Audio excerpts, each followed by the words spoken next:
Nós que ficamos, eu convido você a abrir sua Bíblia no livro do Evangelho de Mateus. Evangelho de Mateus. Vamos ler a partir do verso de número 13.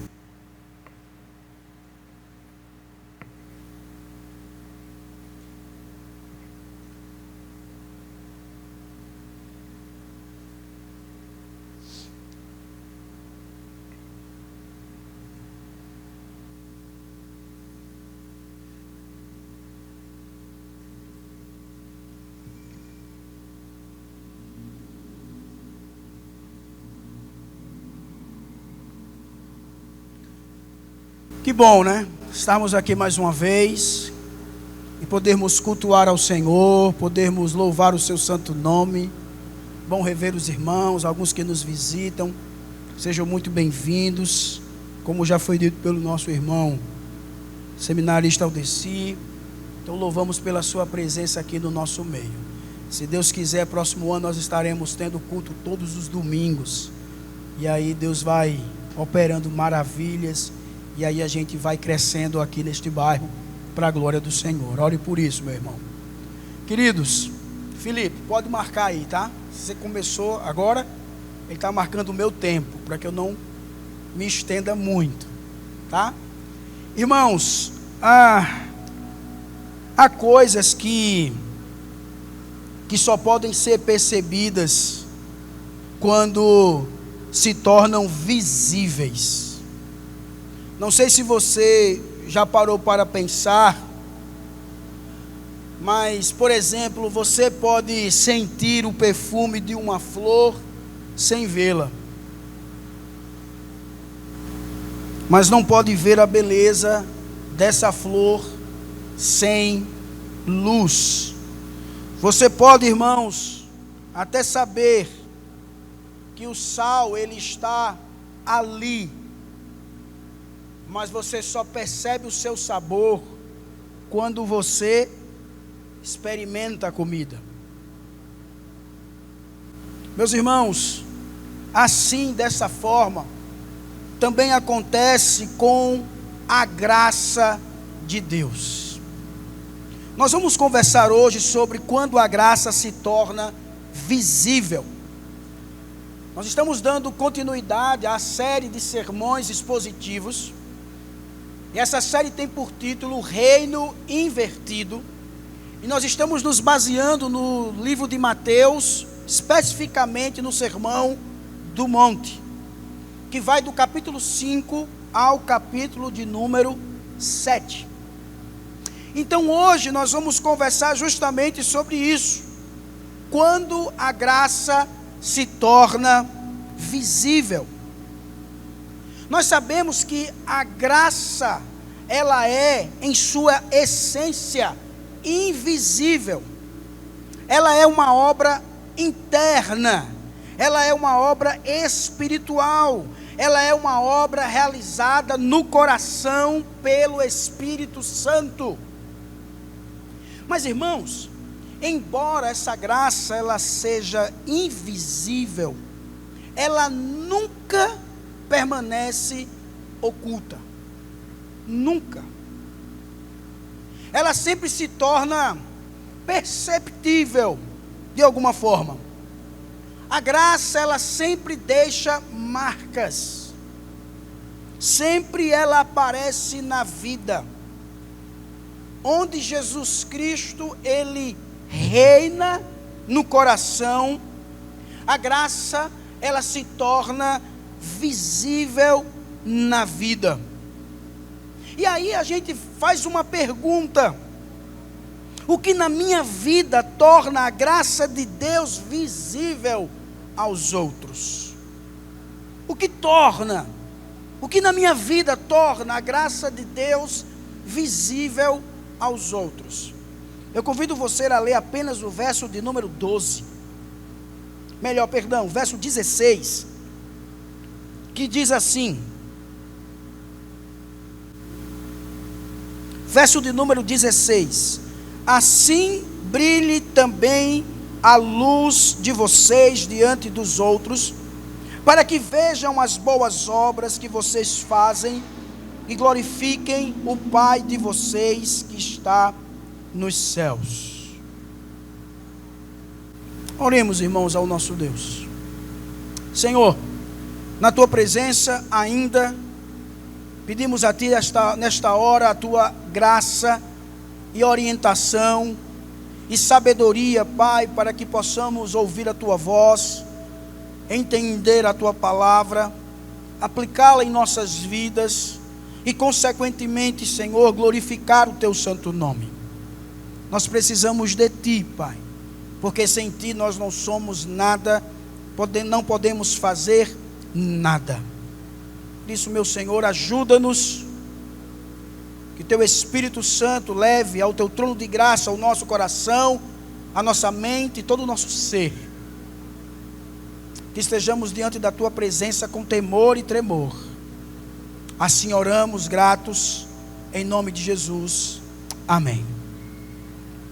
Irmãos, após apresentar as bem-aventuranças, que vai justamente nos trazer o caráter daqueles que pertencem ao reino, que são pessoas transformadas pela graça, que são pessoas marcadas pela humildade, pela mansidão, pela misericórdia, pela pureza de coração. Jesus, irmãos, ele vai dar continuidade ao seu ensino, mostrando agora como esse caráter deve se expressar no mundo real. No mundo real. Em meio a uma sociedade, irmãos, marcada por oposição, por confusão espiritual, por desafios morais, Jesus, ele não chama seus discípulos ao isolamento, irmãos. Mas Jesus, ele chama os seus discípulos a uma postura ativa diante do mundo, revelando que a vida, ela é moldada pelo reino e não é vivida de forma escondida, mas ela vai encontrar justamente expressão no contexto onde Deus o coloca. Esses versos, irmãos, que vamos estudar, ele vai funcionar basicamente como uma ponte dentro do Sermão do Monte. Preste atenção nisso. Esses versos, ele vai justamente se tornar uma ponte, vai funcionar como uma ponte dentro deste sermão.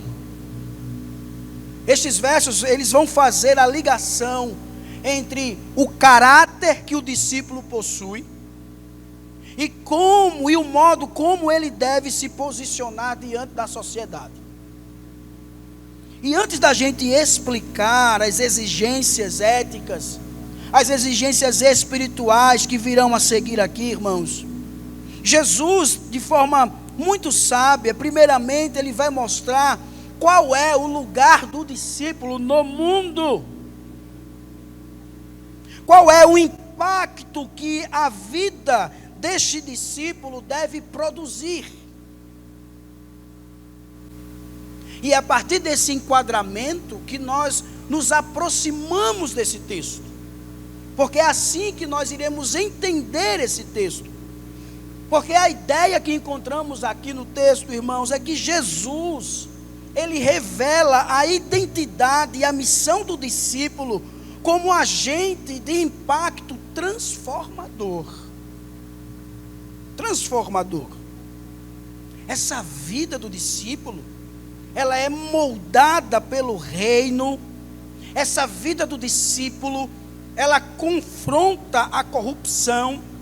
Essa vida do discípulo, ela ilumina o caminho da verdade.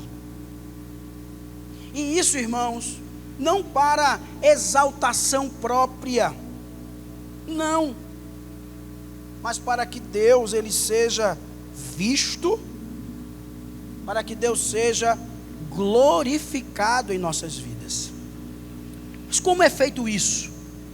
Em primeiro lugar, eu queria que você visse a função preservadora do discípulo. Porque, irmãos, você vai ver isso no verso 13.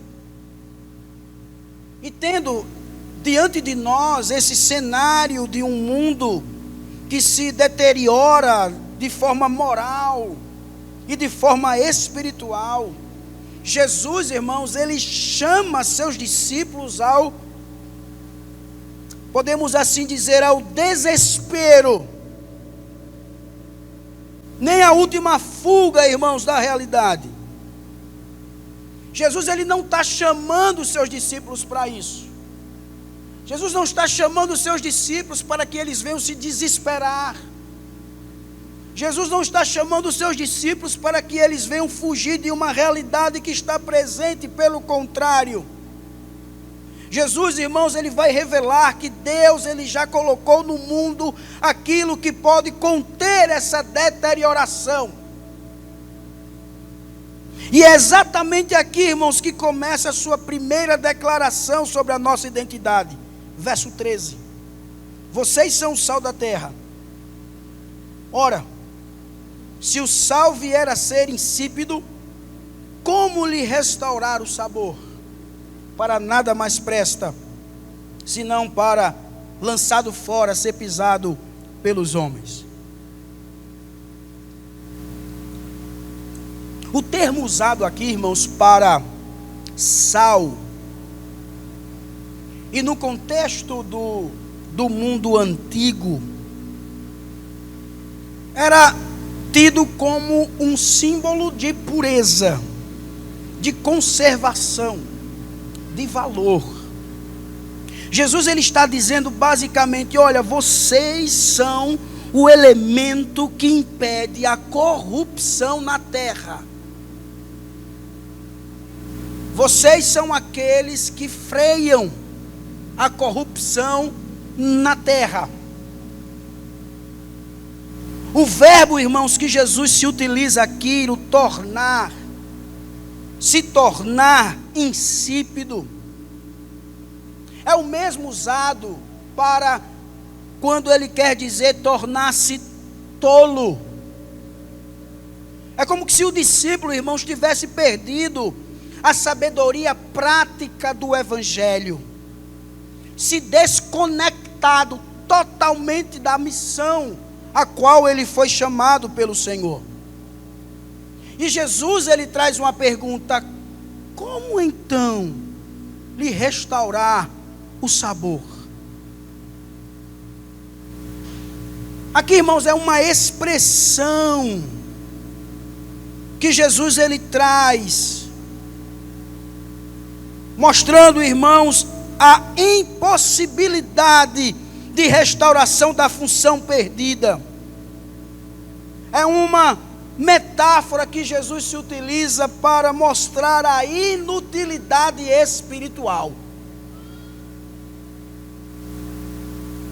Basicamente, irmãos, o que Jesus está dizendo é que este se torna inútil. Inútil.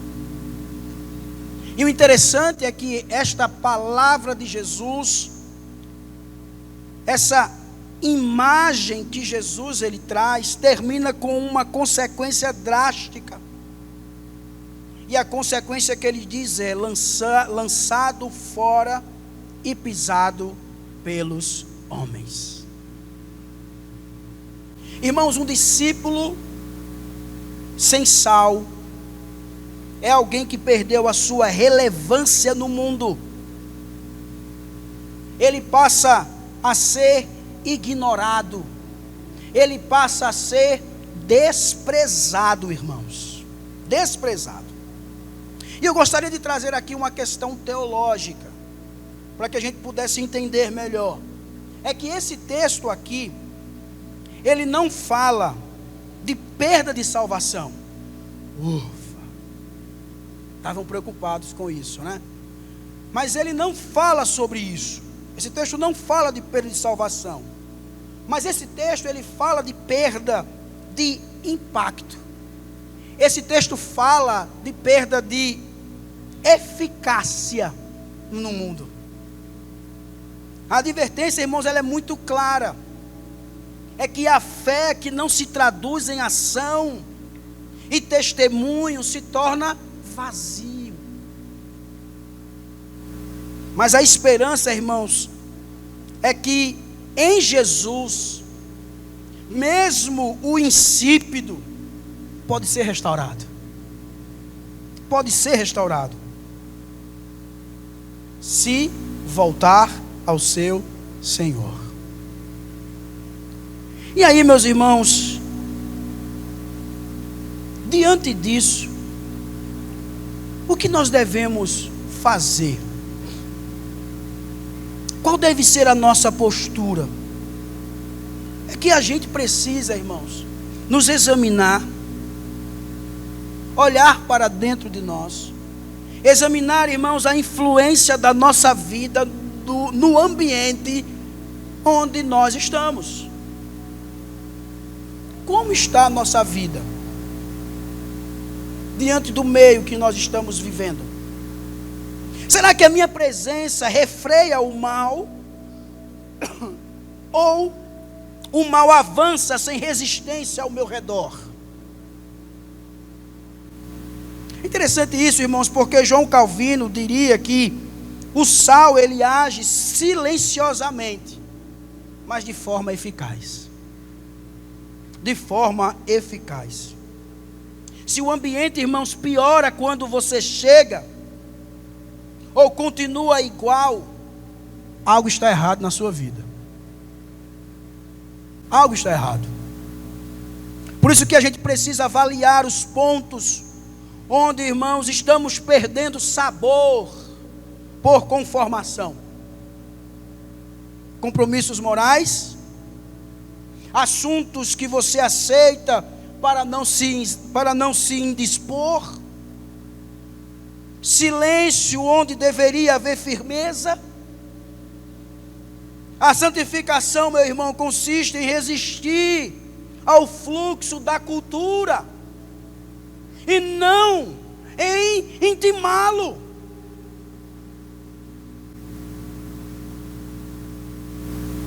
Onde você está se parecendo mais? Com o mundo ou com Cristo? O que precisamos, irmãos, diante disso é entregar a Deus áreas onde a mistura com impurezas tem corroído o nosso impacto. O sal insípido, meu querido, representa uma vida cristã misturada, diluída, sem distinção. Um comentarista nos diz que, ele observando, ele diz que a mistura do sal com poeira o torna inútil. O que tem sido poeira espiritual na sua vida? O que tem sido poeira espiritual na sua vida? Tempo? Pecado secreto? Covardia moral? Prioridades desordenadas? Confesse, meu irmão. Confesse, volte-se à graça. Recobre o sabor pela comunhão com Jesus. Nós precisamos entender isso, meus irmãos. O sal, ele não precisa disputar espaço com a carne. Não. Só precisa estar em contato com ela. Somente. Isso se chama doutrina da vocação, meu irmão. Deus nos chama para permanecer no mundo e não fugir do mundo. O problema não é, irmãos, não é o mundo está apodrecendo. O problema, meu irmão, é quando o sal está ausente ou ele está diluído. Aí é que é o problema. Somos sal, meu querido, não para vencer o mundo na força. Não. Mas nós somos sal para influenciá-lo pela presença fiel do Senhor. É isso que Jesus está falando aqui para os seus discípulos. E a boa notícia, irmãos, diante de tudo isso, é que se você se sente fraco, se você está dizendo para você mesmo agora, rapaz, eu estou sem sabor, eu estou insosso, não tem sal, a boa notícia, meu querido, é que Jesus pode restaurar esse sabor. Jesus pode. Qual é o caminho, pastor? Volte para Ele. Volte para Ele. A Bíblia diz que, e Ele mesmo diz que você é o quê? Sal da terra. Volte com as suas orações. Volte com os seus momentos devocionais com Deus. Volte com a sua leitura bíblica. Volte-se com os seus louvores. Volte-se em comunhão com Ele. Por isso, meu irmão, a primeira função é que nós somos discípulos chamados por Jesus para sermos sal. Função preservadora. Em segundo lugar, meu irmão, nós vamos encontrar isso nos versos 14 e 15, que também é a função iluminadora do discípulo. Porque se somos sal, nós evitamos que o mal avance com toda a sua força. Jesus agora ele vai ampliar essa missão. Porque nós sabemos que o sal ele luta contra a deterioração. Mas o interessante é que a luz faz mais. A luz faz mais. Ela revela o caminho. Ela mostra o caminho. Depois que Jesus nos mostra que somos agentes de preservação, Ele vai dizer, olha, vocês são agentes da revelação. Olha o que Ele diz no verso 14 e 15. Vocês são a luz do mundo. Não se pode esconder uma cidade situada no alto de um monte, nem se acende uma lamparina para colocá-la debaixo de um cesto, mas num lugar adequado, onde ilumina bem todos os que estão na casa. Olha o que Jesus está dizendo, meu irmão. Olha a mensagem do Senhor. Jesus aqui, irmãos, está continuando de forma direta a metáfora do sal. Agora ele está usando a luz como uma imagem central.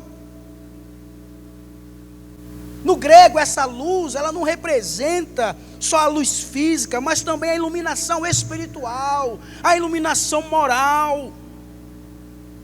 Jesus está declarando que os discípulos, eles são essa luz, e não por próprio mérito, mas porque refletem a luz do reino. A luz do reino.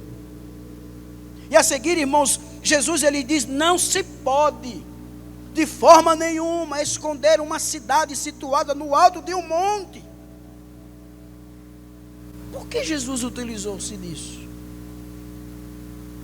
Por que dessa metáfora da cidade, que você não pode esconder uma cidade? Por quê? Porque, irmãos, a cidade simboliza a visibilidade inevitável da vida cristã autêntica. O discípulo verdadeiro, ele não pode e nem deve se esconder de forma nenhuma. E essa metáfora, ela se intensifica com a lâmpada e o candelabro. E no contexto doméstico, irmãos, a luz era colocada em um suporte alto, para que toda a casa ela fosse iluminada, para que os cômodos pudessem ser vistos, os móveis, os utensílios. cobri-la, irmãos, com qualquer coisa, seria antifuncional, seria algo incoerente. E aí a gente também pergunta, quais as implicações teológicas que encontramos aqui? Simples. É que o cristão, ele é chamado à influência pública, à influência visível e à influência transformadora. Porque a omissão, meu irmão, a camuflagem, o silêncio da fé contradizem o próprio Deus. O próprio Deus. Pergunte-se. Faça essa pergunta a você mesmo. Minha fé é visível? Ou funcionalmente secreta? A fé, meu querido, ela é pública. A fé é o fruto da regeneração real. A fé é fruto daquilo que Deus fez na sua vida, principalmente naquilo que Ele fez na cruz, por você, por nós. E John Stott, ele nos lembra que não existe discipulado secreto. Ou, ele diz que ou o segredo mata o discipulado, ou o discipulado mata o segredo. Como sua luz, meu querido, aparece, por exemplo, no lar. Como sua luz aparece no trabalho. Como a sua luz aparece na universidade, na escola. Como a sua luz aparece nas redes sociais. Como a sua luz aparece.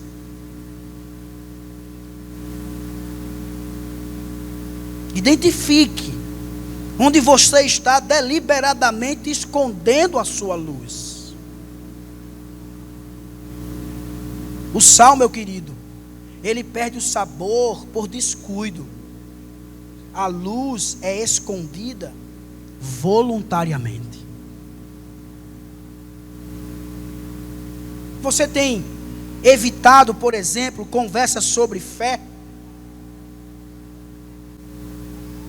No ambiente que você está, você tem escondido convicções bíblicas por medo da rejeição?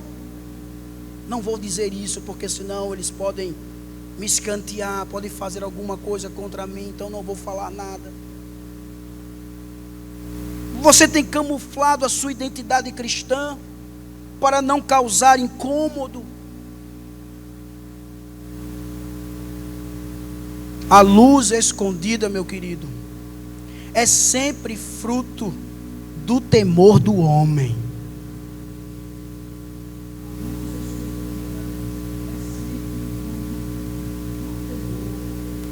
Do homem.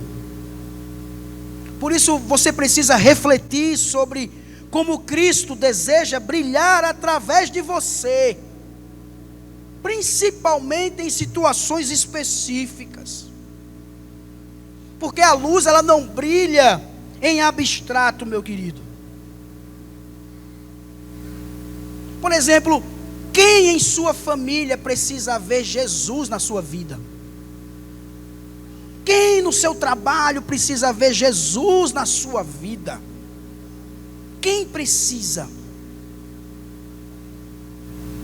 Qual colega? Qual tem? Qual colega, qual familiar que você tem que está nas trevas? Chegou a luz. Que está nas trevas.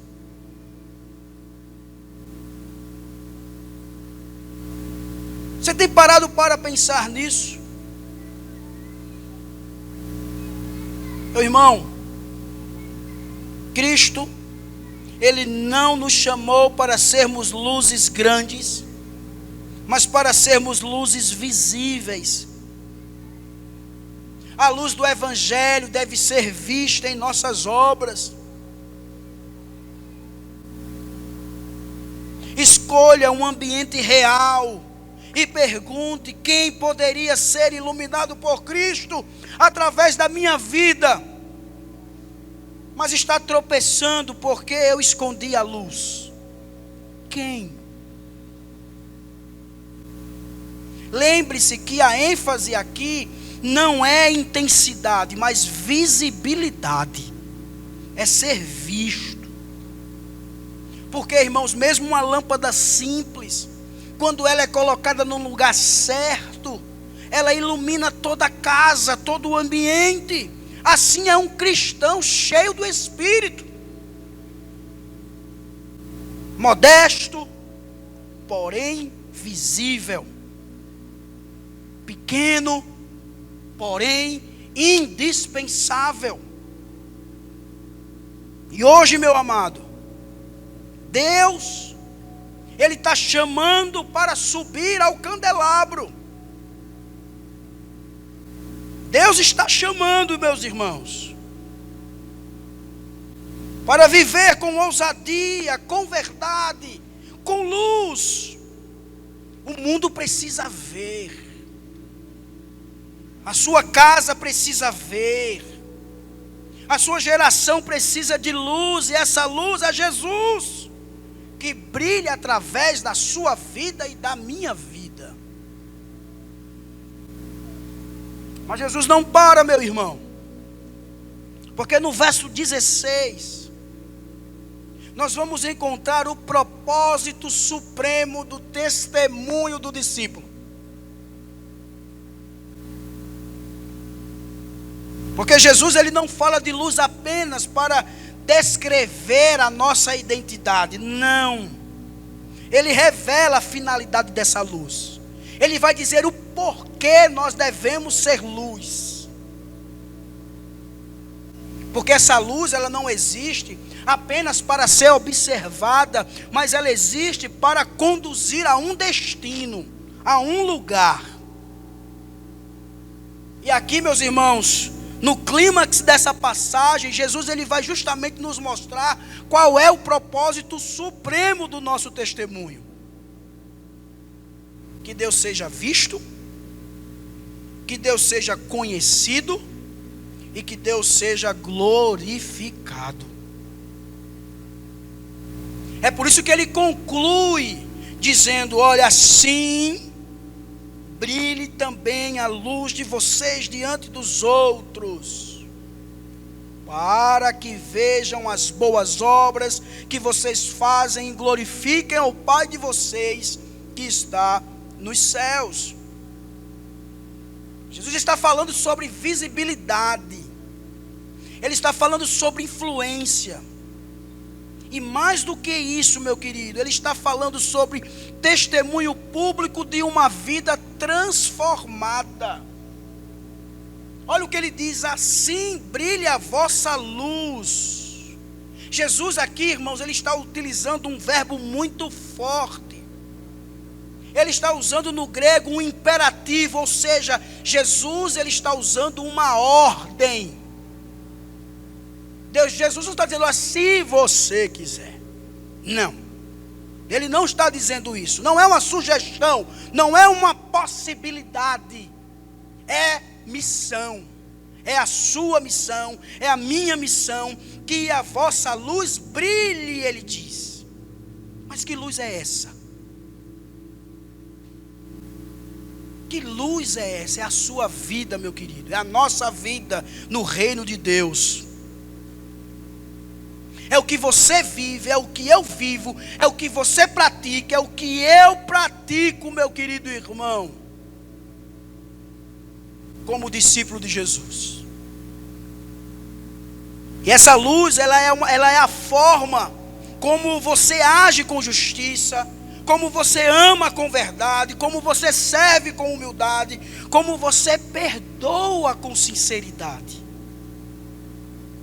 É a graça de Deus, irmãos, refletida no cotidiano da nossa vida. E Jesus ele deixa claro para os seus discípulos, essa luz deve ser visível, não é para ficar guardada no coração apenas, é para ser vista no dia a dia. Por isso que ele se utiliza dessa expressão, diante dos homens. Todos os dias, todas as horas, todos os instantes. Ou seja, no mundo real, irmãos, Deus seja revelado por meio das ações dos discípulos, por meio das nossas ações.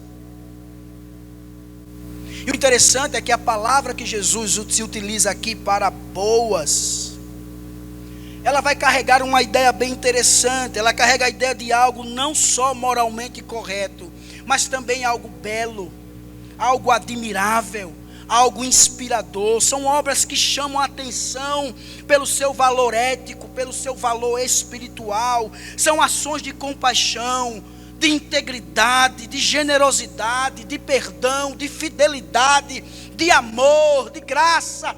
Tudo isso, meu querido irmão, é luz. Tudo isso.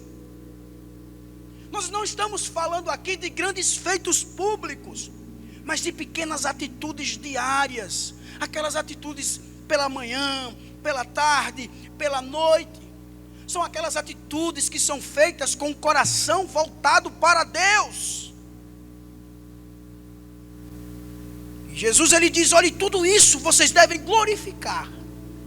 Glorifiquem a vosso Pai que está nos céus. Olha aqui o clímax dessa mensagem de Jesus. O objetivo não é glória pessoal. Não é. É que outros, ao verem a vida do discípulo, para que outros vejam a luz que ele está refletindo, que é a glória de Deus, eles venham glorificar o Pai. Porque, meu irmão, o testemunho do discípulo nunca termina nele mesmo. Nunca. Ele é um sinal, ele é um reflexo, ele é um apontador. A vida que brilha com as obras do reino leva as pessoas a dizerem: Deus é real, Deus existe, Deus é bom. Esse Deus, ele é digno de todo louvor, de toda glória. Por isso, meu amado, nós precisamos avaliar se as nossas obras apontam mais para nós mesmos ou para Deus.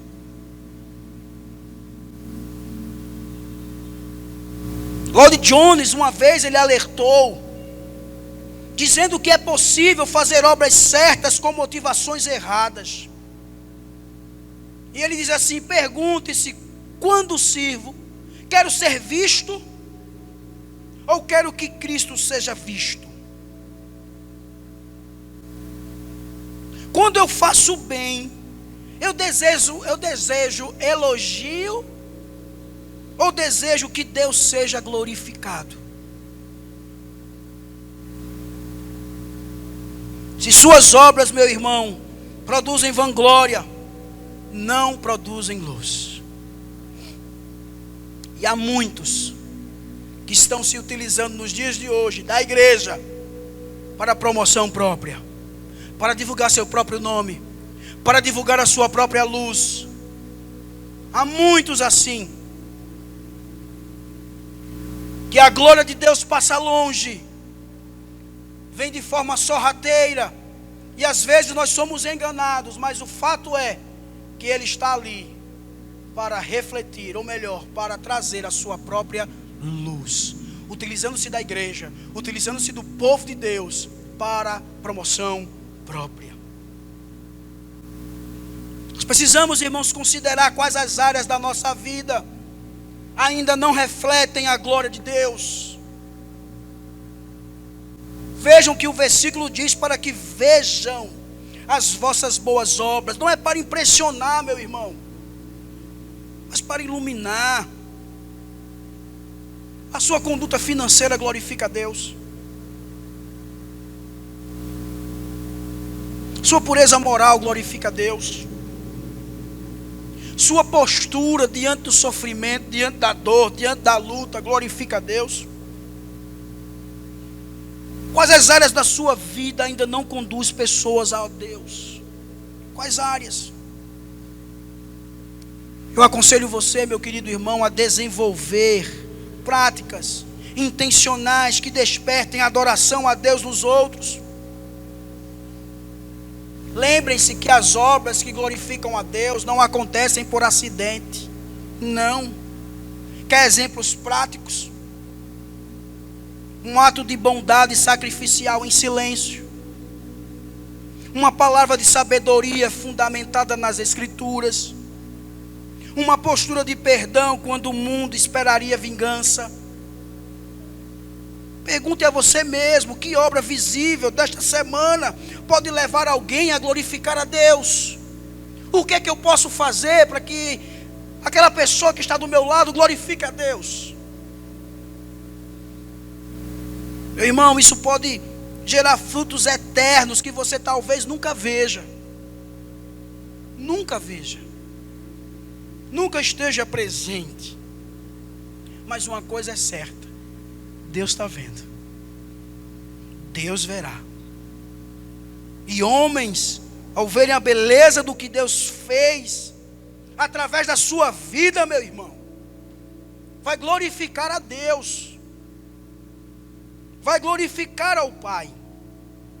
E as melhores obras para a glória de Deus são as feitas quando ninguém está vendo. Quando ninguém está vendo. Porque o discípulo de Cristo, meu irmão, o discípulo do reino de Deus, ele serve por amor ao Pai, não por aplausos. Se você buscar isso, pare. Em nome de Jesus, pare. Coloque na sua vida, é a glória de Deus e não a minha. O fim último de toda obra que eu venha fazer é para a glória de Deus. Seja pregando, seja cantando, seja qualquer coisa, é para a glória de Deus. Seja no trabalho, em casa, lavando uma louça, varrendo uma casa, consertando um carro, algo que quebrou. Meu irmão, é para a glória de Deus que você está fazendo. É dessa forma que tem que ser, meu querido. Por isso, meu irmão, no início dessa mensagem, nós vimos que algumas coisas, elas só podem ser percebidas quando se tornam visíveis. Assim, meu irmão, é com o sal que revela seu valor no sabor, e assim é com a luz que revela a beleza da flor. E assim é com a graça de Deus, que embora invisível, meu irmão, sempre deixa marcas na vida daqueles que foram alcançados por Jesus. E essa graça, meu irmão, só se torna visível porque Cristo tornou a graça possível. Não é a força, não é a nossa força que produz luz, não é a nossa vontade que dá sabor, não são nossas obras que geram glória, é a obra de Jesus, é a obra do Cordeiro, é a sua vida perfeita, sua morte substitutiva, é a sua ressurreição vitoriosa, é o seu Espírito em nós, irmãos, que torna possível qualquer transformação verdadeira. É Cristo. Se somos sal, meu irmão, é porque Ele nos regenerou. Se somos luz, é porque Ele nos iluminou. Se nossas obras glorificam a Deus, é porque Ele primeiro nos uniu a si. E é por isso, meu irmão, que quando a graça se torna visível, as pessoas, elas não veem a nós, mas elas veem o Pai. E quando elas veem ao Pai, elas passam a reconhecer o Filho que nos transformou. E quando eles reconhecem o Filho, percebem que a graça, ela é real. Por isso, meu irmão, ao encerrar este sermão, permita que a obra de Jesus em você seja a luz que o mundo precisa ver. Em nome de Jesus. Em nome de Jesus, não esconda o que Cristo fez na sua vida. Não esconda, meu irmão. Não dilua o sabor da graça que Ele lhe deu. Não impeça que as obras, as boas obras, nascidas da fé, apontem para o Pai. Porque no fim de tudo isso, irmão, se resume, sabe em quê? Se resume em que a graça, ela se torna visível quando Jesus é visto em nós. E Cristo é visto em nós quando vivemos para a glória de Deus, para a glória do Senhor. A minha oração, meu irmão, é que, pela graça soberana dEle, Ele nos faça viver de tal forma que o mundo possa olhar para a nossa vida e dizer: a graça de Deus é verdadeira. Que por meio de nós, meu irmão, por aquilo que Cristo fez em nós, pela luz de Cristo que nós refletimos, a semente seja plantada no coração daqueles que não têm Jesus, e pela soberania dele, essa semente possa germinar, e eles possam dizer: a graça de Deus é verdadeira, porque eu posso vê-la. Somos instrumentos de Deus, meus irmãos. Neste mundo em que vivemos, nós somos instrumentos de Deus, e instrumentos com utilidade, sendo sal, sendo luz, para a glória de Deus. Feche seus olhos, coloque a sua vida diante de Deus, converse com o Senhor e diga: Deus, eu preciso ser sal. Eu já fui sal, Senhor, mas o negócio está insosso. Ajude a minha vida. Eu preciso ser luz. Estou no escuro. Peça ajuda ao Senhor. Coloque isso diante de Deus.